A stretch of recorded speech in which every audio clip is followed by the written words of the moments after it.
شلونك بالعشق؟ مرتاح تعبان؟ لا تسأل لأن يوجع سؤالك.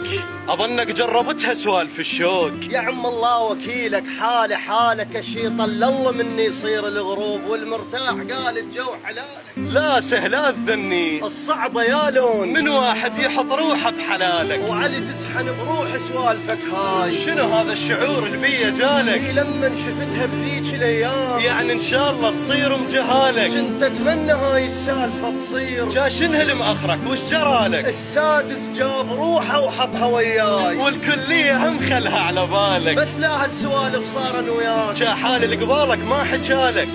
5 سنين صار مناطر تقول اريدك ما ردت واحد بدالك. هسه الحكي شلون مضيتك تصير، وحقك علمك حالك. من خويا شفت الوالد اليوم شال جفوفه للبار ودعالك. جا ما قلت لابويا ادعي له وياك، احس بي ذكرنا الله بدالك. شلون تاكدت داعي لك وياي؟ من اندار لي وقال مالك.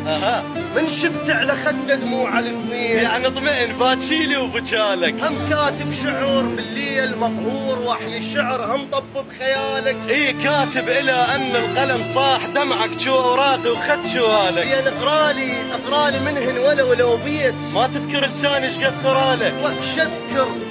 شذكر والعشق ما خلى تفكير. ظهر وصفاه حضن عشقك حنالك، وما كانت ببال اللحية بالطيش. عاد بهالتعب ولفك وفالك. وفت بس شفها بالتالي لكم ناي، وخلت وني يتفصل.